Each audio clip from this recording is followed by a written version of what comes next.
Hello friends, स्वागत है आप सभी का आपके अपने YouTube चैनल लर्निंग अड्डा 21 में। और साथियों, मैं हूं संजय सिंह यादव और आज इस वीडियो में हम लोग डिस्कस करने वाले हैं गणित के एक महत्वपूर्ण टॉपिक के ऊपर, जिसे वृत्त के नाम से जाना जाता है। इस टॉपिक के अंतर्गत हम लोग वृत्त के त्रिज्यखंड एवं वृत्त के त्रिज्यखंड के चाप की लंबाई, यानी वृत्तखंड क्या होता है और वृत्तखंड के चाप की लंबाई क्या होती है, ये जानने का प्रयास करेंगे।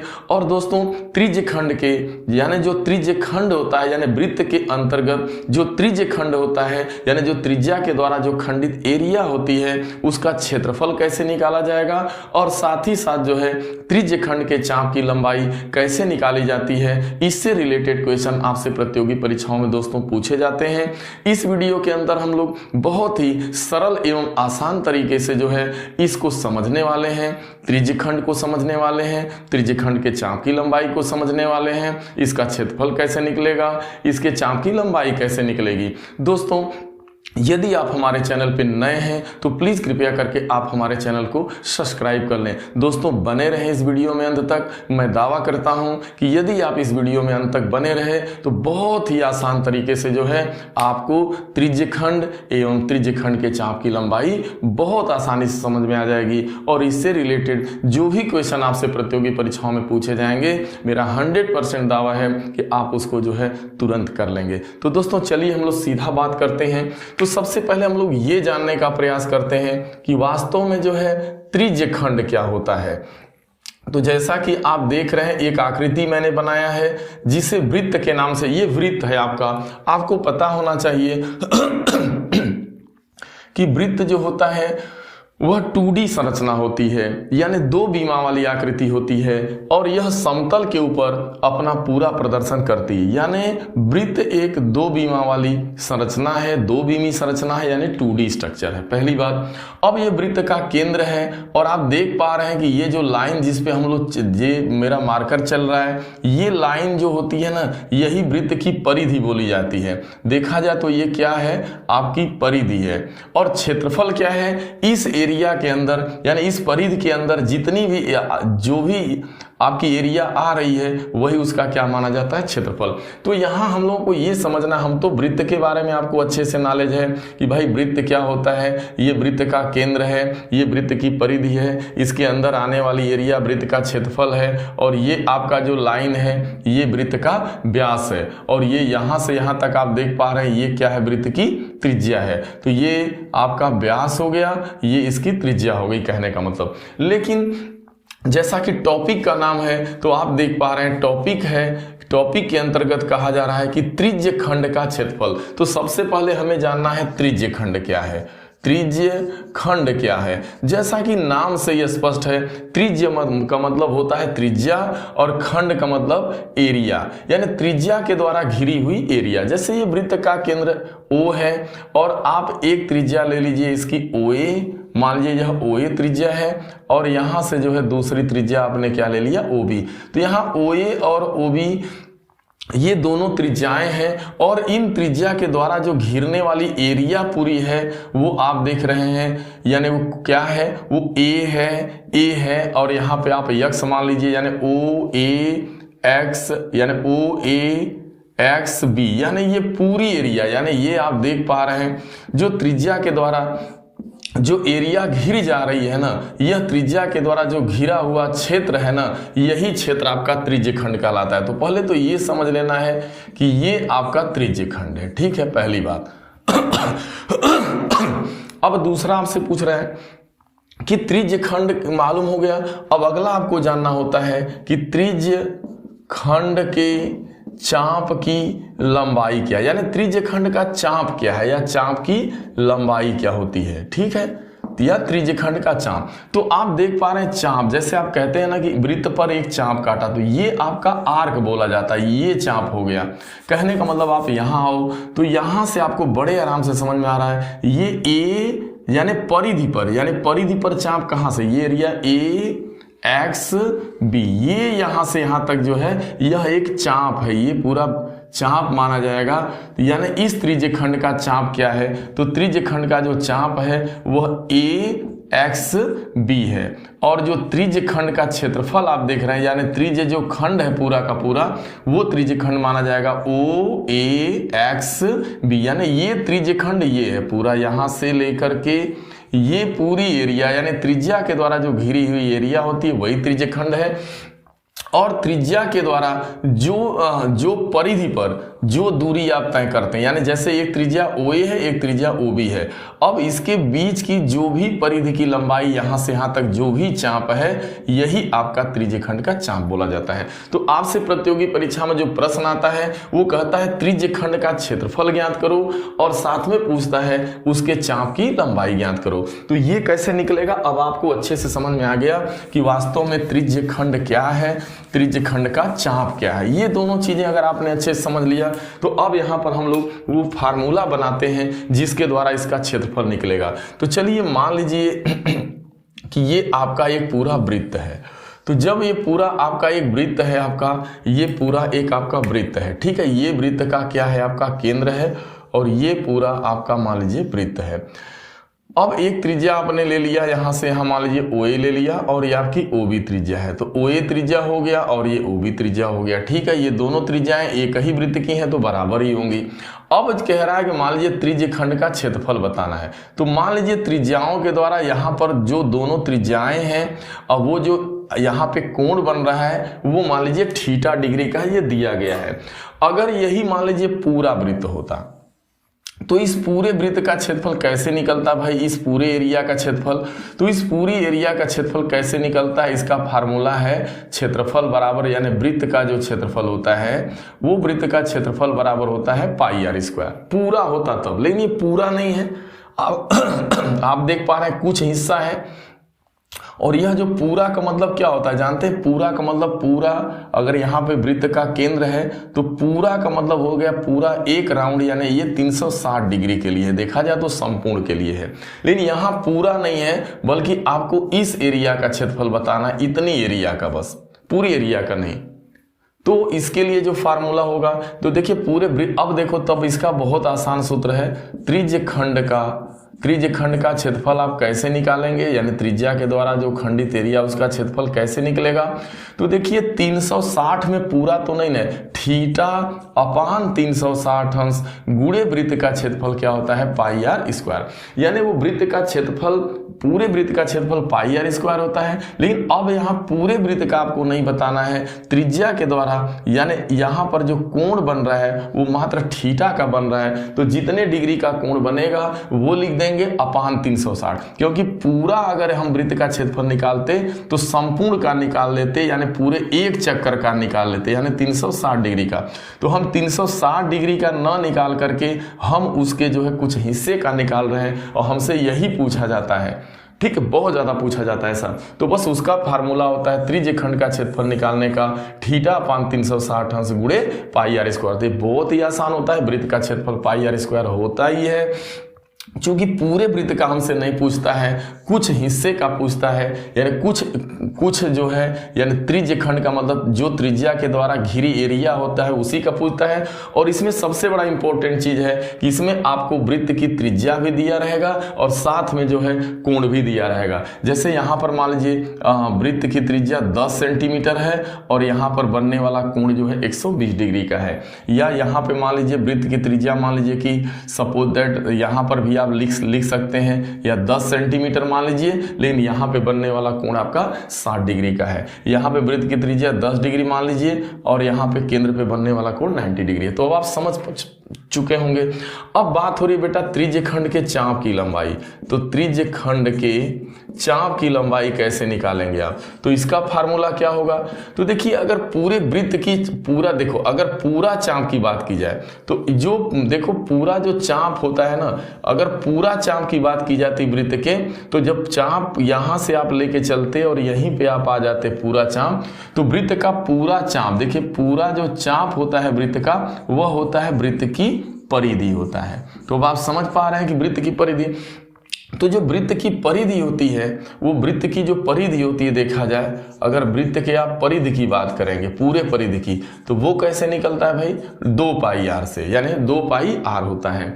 लेकिन अब यहाँ पूरी परिधि नहीं है, पूरा चाप नहीं है, बल्कि कुछ चाप की बात कर रहा है, यानी त्रिज्या के द्वारा जो चाप घिर रहा है, यानी इस एरिया के द्वारा जो ये घिर रहा है, इसकी लंबाई आपसे पूछ रहा है, यानी ये। तो अब क्या होगा, यहाँ पर जो बनने वाला एंगल है, अब पूरे का नहीं पूछ रहा है 360 का, बल्कि थीटा का। तो इसका जो फार्मूला होता है मेरे भाई, वो ये होता है, यहाँ पर भी थीटा अपान 360 अंश ही होता है, बशर्ते पूरा परिधि 2 पाई आर होती है, तो बस आपको पूरी परिधि यहाँ 2 पाई आर लिख देना है। 2 से काटिएगा 360 को तो 180 आएगा, यानी थीटा अपान 180 अंश गुणे पाई आर। तो यहां से जो है चाप की लंबाई निकल जाती है। तो चाप की लंबाई का फार्मूला आपको पता चल गया, चाप की लंबाई बराबर थीटा अपान 180 अंश गुणे पाई आर हो गया। लेकिन एक चीज और ध्यान देना है आपको, अगर मान लीजिए ये चीज भूल जाता है चाप की लंबाई वाला, तो आपको वृत्त की परिधि, देखिए चाप कहाँ मिलेगा, परिधि पे मिलेगा। तो परिधि वृत्त की क्या होती है, 2 पाई आर, कुछ नहीं 2 पाई आर में थीटा अपान 360 अंश से गुणा कर देना है। अगर क्षेत्रफल बताना है तो क्या करना है, थीटा अपान 360 अंश का गुणा कर देना, किसमें, क्षेत्रफल में, यानी वृत्त के पाई आर। तो पूरे वृत्त के क्षेत्रफल में अगर थीटा अपान 360 अंश से गुणा कर देंगे तो त्रिज्य खंड का क्षेत्रफल निकल जाएगा। अगर पूरे वृत्त की परिधि में थीटा अपान 360 अंश से गुणा कर देंगे तो चाप की लंबाई निकल जाएगी। चलिए, अब इतना आपको कॉन्सेप्ट अच्छे से समझ में आ गया। तो अब हम लोग मात्र जो है बहुत कम समय के अंदर जो है सारे क्वेश्चन कर डालेंगे।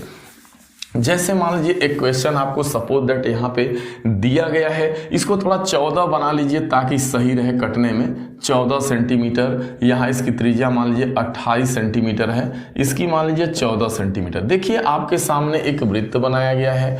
अब कह रहा है कि एक वृत्त की त्रिज्या जो है 14 सेंटीमीटर है और उसके द्वारा 14 सेंटीमीटर वृत्त की त्रिज्या है, और ये दोनों त्रिज्याओं के द्वारा जो बनने वाला, देखिए इन त्रिज्याओं के द्वारा जो केंद्र पर बनने वाला कोण है वो 120 डिग्री है। तो कह रहा है कि इस त्रिज्य खंड का क्या बताना है, यानी इसका पूरा आपको क्या बतलाना है, क्षेत्रफल, और इसके साथ इसका पहले तो पूछ रहा है क्षेत्रफल, यानी आपको बतलाना है त्रिज्य खंड का क्षेत्रफल क्या होगा। जो आपके सामने ये फिगर दिख रहा है, यानी जो ये फिगर बनाया गया है, इस पूरे फिगर में जो छायांकित भाग है इसका क्षेत्रफल कैसे निकलेगा। तो देखिए त्रिज्या के द्वारा जो छायांकित भाग है वो यही है। तो यहाँ 2 चीजों का मालूम होना बहुत जरूरी है। एक तो आपको वृत्त की त्रिज्या मालूम होना चाहिए, दूसरा केंद्र पर बना कोण। तो केंद्र पर बना कोण 120 डिग्री है और त्रिज्या आपकी 14 सेंटीमीटर है। ये 2 चीजें यदि आपको मालूम है तो बड़े आराम से जो है त्रिज्य खंड का क्षेत्रफल निकल जाएगा। अब देखिए पूरे वृत्त का जो क्षेत्रफल होता है वो क्या होता है मेरे भाई, पाई आर स्क्वायर होता है। क्या होता है, पाई आर स्क्वायर होता है। लेकिन हमें त्रिज्य खंड का बताना है तो यानी थीटा अपान 360 अंश से गुणा कर देंगे। तो यही मैंने बताया कि इसका जो क्षेत्रफल होता है वो थीटा अपान 360 अंश गुणे पाई आर स्क्वायर, यानी पूरे वृत्त के क्षेत्रफल में थीटा अपान 360 अंश से गुणा कर दीजिए तो उत्तर आ जाएगा। अब यहाँ थीटा कितना है, 120 डिग्री बटा 360 अंश, और गुणे पाई का मान 22/7 गुणे आर यहाँ क्या है 14 और गुणे 14, यानी वृत्त की त्रिज्या 14। देखिए यहाँ पे हो रहा 12 3 36, 3 आपका आ गया, 7 दूना 14 हो गया। तो अब आप देख पा रहे हैं 22 दूना 44 गुणे आपका हो गया 14 और बटा 3, इतना जो है आपका हो जाएगा वर्ग सेंटीमीटर। गुणा करने पर जो आएगा, जो भी मान आएगा दशमलव में, वो आंसर हो जाएगा। कुछ नहीं करना है, बस आपको थीटा का मान दिया है, केंद्र पर बनने वाला कोण 120 अंश दिया है, लिख देना है, बटा 360 अंश लिख देना है, पाई का मान 22/7 गुणे आर, त्रिज्या आर कितनी है, आर वर्ग, क्षेत्रफल है तो आर स्क्वायर, तो 14 गुणे आपको 14 कर देना। इसी को हल करेंगे, जो आएगा वही आपका आंसर होगा। तो आप समझ गए होंगे। अब आपसे इसी क्वेश्चन में पूछ रहा है दोनों चीजें। मान लीजिए आपसे पूछता त्रिज्य खंड के, आपसे कहता इस त्रिज्य खंड के चाप की लंबाई बताओ, चाप की लंबाई बताओ, यानी यल का मान। तो वो क्या होता, मैंने आपको बताया है कि चाप की लंबाई, देखिए पूरा वृत्त की परिधि कितनी होती है, 2 पाई आर। तो मैंने अभी बताया कि थीटा अपान 180 अंश गुणे पाई आर होता है। अगर ये याद कर सके तो बेटर है, और नहीं तो चाप की लंबाई कैसे निकलेगी, यहाँ भी थीटा अपान 360 अंश लिखिए और पूरे वृत्त की यानी वृत्त की परिधि यानी 2 पाई आर। तो ये चीज वही है आपका, यानी वृत्त की परिधि में थीटा अपान 360 अंश से गुणा करने पर चाप की लंबाई मिल जाती है। और यहाँ पर क्या होता है, वृत्त के क्षेत्रफल में जो है थीटा अपान 360 अंश से गुणा करने पर उसकी एरिया मिल जाती है। तो एरिया के लिए क्या करना है, थीटा अपान 360 अंश गुणे पाई आर स्क्वायर, और यल के लिए क्या करना है, थीटा अपान 360 अंश गुणे 2 पाई आर। बहुत आसान है, बहुत आसान है भाई, क्योंकि पूरे का अब नहीं बताना है, अब इसके द्वारा जो एरिया घिर रही उसका तो अब आप समझ चुके होंगे। चाप की लंबाई क्या होगी, यहाँ 120 डिग्री बटा 360 अंश गुणे पाई का मान 22/7। अब गुणे देखिए पाई, अब सॉरी 2 पाई आ रहा है ना, तो 2 लिखिएगा, पाई का मान 22/7 लिखिएगा, गुणे आर का मान 14, यानी थीटा अपान 360 अंश गुणे 2 पाई आर। तो 12×3 36, अब आप देख रहे हैं 7 दूना 14, अब आपका 22 दूना 44 गुणे 2/3 इतना जो है, लेकिन चाप की लंबाई मीटर में आएगी या सेमी में है, सॉरी तो ये सेमी में हो जाएगी। चूंकि लंबाई है ना, तो लंबाई किस में आएगी, सेमी, यही वो चाप है, यानी यहां से यहां तक चाप की लंबाई इतनी है। तो चाप की लंबाई ये मात्र यहां से यहां तक आप देख पा रहे हैं, ये चाप की लंबाई है। अब पूरे त्रिज्यखंड के क्षेत्रफल की बात की जाएगी तो ये, अब आप समझ पा रहे हैं बहुत आसान से। अब आगे वाले सारे सवाल बहुत आसानी से लग जाएंगे आपके।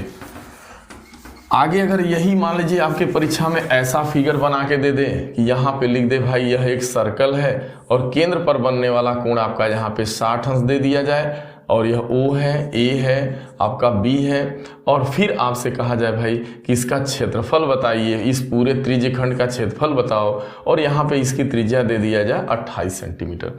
तो कुछ नहीं, क्षेत्रफल कैसे निकलेगा, एरिया कैसे निकलेगी, भाई आपको पूरे वृत्त का क्षेत्रफल नहीं बताना है। अगर पूरे का बताना होता तो भाई वो तो पाई आर स्क्वायर हो जाता। पूरा नहीं दिया है, बल्कि मात्र जो है जो 60 अंश यानी इस त्रिज्या के द्वारा जो केंद्र पर बना कोण है 60 डिग्री है, इसके अंतर्गत जो एरिया आ रही है, यानी ये जो एरिया आ रही है इसका पूरा क्षेत्रफल बताना है। यानी मात्र आपको इसका क्षेत्रफल बताना है जो इसके अंतर्गत एरिया आ रही है। यहाँ 60 अंश है, ये 28 है बस। तो बहुत आराम से थीटा अपान 360 अंश गुणे पाई आर स्क्वायर, तो बस थीटा की जगह लिख देना है आपको 60 अंश बटा 360 अंश गुणे पाई का मान 22/7 गुणे त्रिज्या 28 गुणे 28। इसको सॉल्व करेंगे, जो वैल्यू आएगा वही, और ये जो आएगा इतना वर्ग सेंटीमीटर, चूंकि क्षेत्रफल है तो जो आएगा आंसर होगा। अब अगर चाप की लंबाई पूछ रहा है तो देखिए चाप की लंबाई क्या होगी, ये चाप की लंबाई होगी यहां से यहां तक, जो मैं ये चिन्हित कर रहा हूं डबल लाइन, ये आपका चाप की लंबाई मानी जाती है। अगर अभी भी नहीं समझ पाया तो ये समझ, यानी ये यहां से लेके यहां तक। तो लंबाई कैसे निकलेगी चाप की लंबाई, थीटा अपान 360 अंश यहां भी करिए, और यहां लेकिन परिधि लिख देना है आपको 2 पाई आर, तो ये लगा देना है बस। तो थीटा का मान है आपका 60 डिग्री बटा 360 अंश गुणे 2 गुणे पाई का मान 22/7 गुणे 7 कर देना है, सॉरी 28 कर देना है। फिर इसको सॉल्व करिएगा, जो आएगा वो आपका आंसर हो जाएगा। ठीक है, हम लोग नेक्स्ट आगे की तरफ चलते हैं। एक क्वेश्चन और हम लोगों के साथ है। जो अगला है आपका जो है वो आपका मान लीजिए एक वृत्त दिया गया है, और एक वृत्त के केंद्र पर बनने वाला जो कोण है वो 90 डिग्री है आपका, ये चीज ठीक है, ये 90 डिग्री है। और यहाँ पे जो लंबाई है मान लीजिए सपोज दैट वो आपका दिया गया है 14 सेंटीमीटर की त्रिज्या है, ये 14 तो ये भी 14 सेंटीमीटर होगा। और यहाँ पे जो बनने वाला कोण है इन त्रिज्याओं के द्वारा जो केंद्र पर बना कोण 90 डिग्री। तो आपसे कह रहा है भाई इस जो है त्रिज्यखंड का क्षेत्रफल बताइए और साथ में चाप की लंबाई।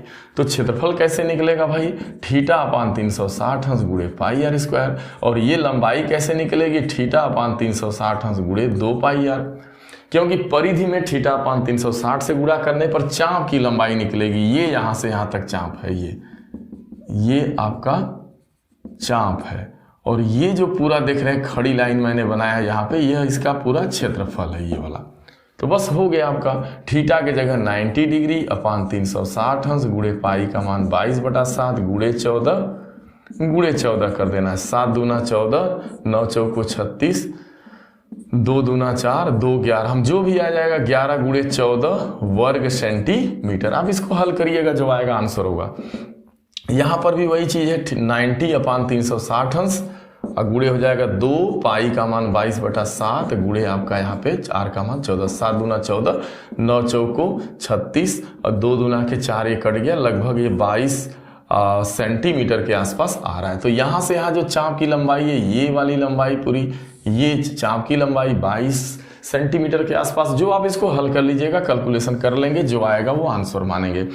तो दोस्तों ये वीडियो कैसा रहा? इस वीडियो में मैंने पूरा प्रयास किया, कोशिश किया अपना कि वास्तव में जो है कि वास्तव में वृत्तखंड क्या होता है, वृत्तखंड का क्षेत्रफल कैसे निकलता है, वृत्तखंड नहीं, त्रिज्यखंड। तो त्रिज्यखंड क्या है, त्रिज्यखंड के चाप की लंबाई क्या है, त्रिज्यखंड का क्षेत्रफल कैसे निकलेगा और त्रिज्यखंड के चाप की लंबाई कैसे निकलेगी। तो ये सारी चीज़ों को मैंने जो है बहुत ही बेसिक तरीके से आपको बताने का प्रयास किया। दोस्तों यदि ये वीडियो आपको अच्छा लगे तो इसे ज़्यादा से ज़्यादा आप जो है आप लाइक करें, शेयर करें दोस्तों। और दोस्तों आपने अपना कीमती समय दिया, इसके लिए आप सभी को बहुत बहुत धन्यवाद।